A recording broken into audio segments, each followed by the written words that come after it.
Growing up is hard. What with all the stretching and trying to fit into a mold that you don't even know will set right. The worst part about growing up is that there's no instruction manual. No insert tab A into slot B in order to change your personality so the boy next door will like me. You would think something so small as 0.5 inches every half year wouldn't hurt, but it does. When will enough be enough? When will the little girl inside me that died finally rest in peace and stop throwing up her nostalgia all over me? It's gross. I suffocate in her dead dreams and undrunken Kool-Aid. It's a cross between getting a career or becoming a mermaid. So I'm stuck in age limbo. No longer daddy's little girl, but I don't quite fit into my mother's shoes yet. No longer believing in a Prince Charming because chivalry is dead, and so is my childhood. I see it in the corner, limp, as the time SpongeBob crawled up on dry land. My new body has formed and it's not what I planned. My body has now become something foreign to me. I remember when I could walk down the stairs with ease. Now all I get is stares when I walk normally. When will this end? Keep your eyes to yourself and stop with the whistles already. Can't you see? I'm a little girl trapped in a teenager's body. When will I figure out how to either grow up or reverse this curse? Reverse myself and go back to a time and a place, a certain age where I actually knew myself, where I knew my niche, when I didn't have acne on my face, when I couldn't care what you thought of me, when I knew what it truly meant to be free, and have the summer chasing away my nightmares of fractions, and I could stay out until the sunlight would fade and close my eyes and be able to think of absolutely nothing. Now all I am is conscious.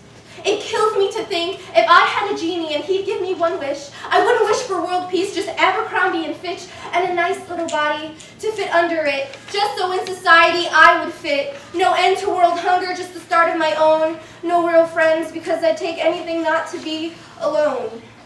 No more short sleeves or Playmobil cars because I'm too busy hiding these scars that are slowly and gradually tearing me apart, leaving behind unrecognizable marks that are turning me into something foreign, into something called a grown-up woman. Me? A Twitter addict? I guess you could say that. Mom tells me it's unhealthy to talk in hashtags or in acts. But it's my place to joke, socialize, vent, and chat. Say anything I'd like to. Oh, the power of the little blue. Only 140 characters will fit, but the beauty of it is that there is no limit on the number of tweets. I can tweet every minute. I can tweet hourly, daily, monthly, or even once a year. Many care about how many followers they have, complaining it's not fair. Fair? You're lucky this country allows you to share. I'm just thankful that I can be heard. Go ahead, call me a nerd, but I'm in love with that little blue bird. My phone is the vessel, and my fingertip is the tool. Access to it at home or at school. If you don't use this app, I call you a fool. Its graphics, too, are pretty cool.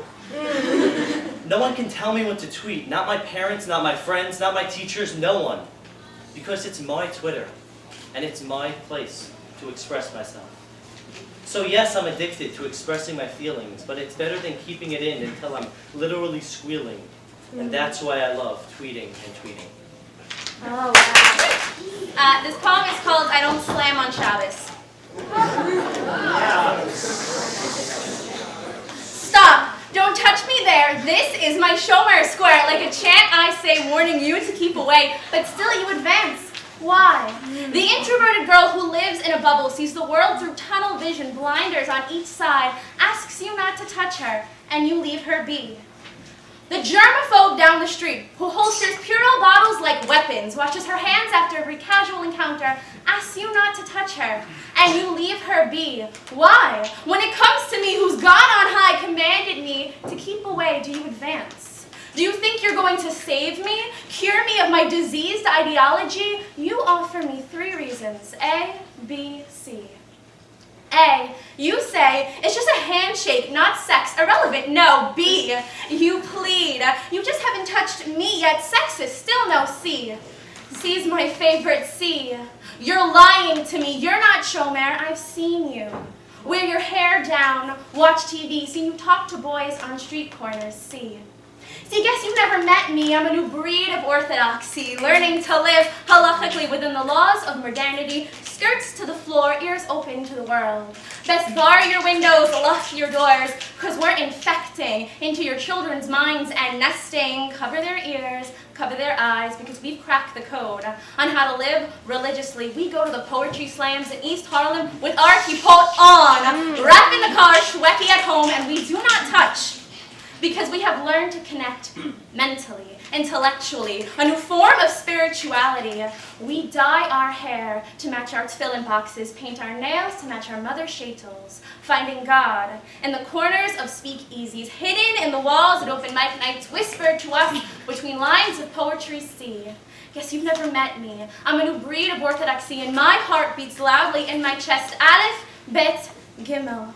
God on high, if you see something wrong with the way I love you, tell me. All I see is a new way to breathe. Write my prayers in iambic pentameter.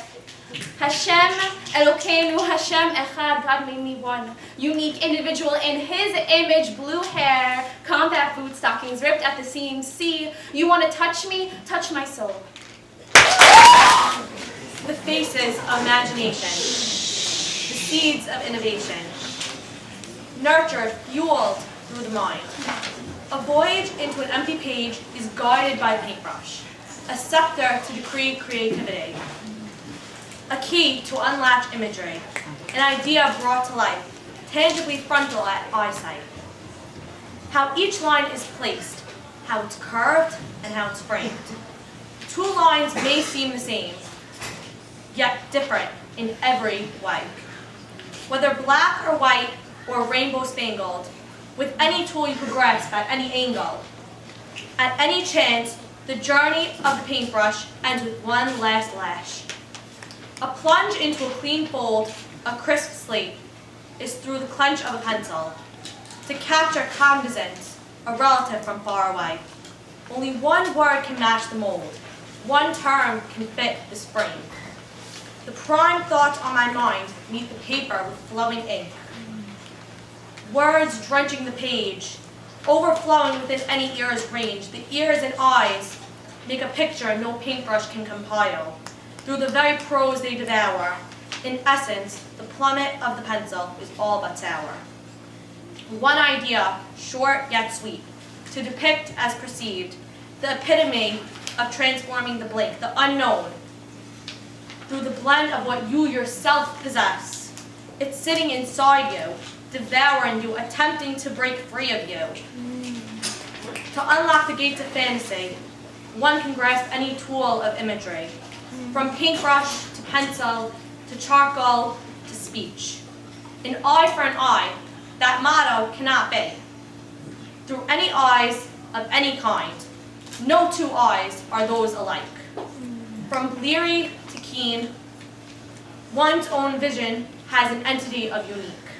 Whether perceived through picture, contrived through speech, any medium of depiction is within arm's reach. The person we want to be closest to is a person we have to stay away from.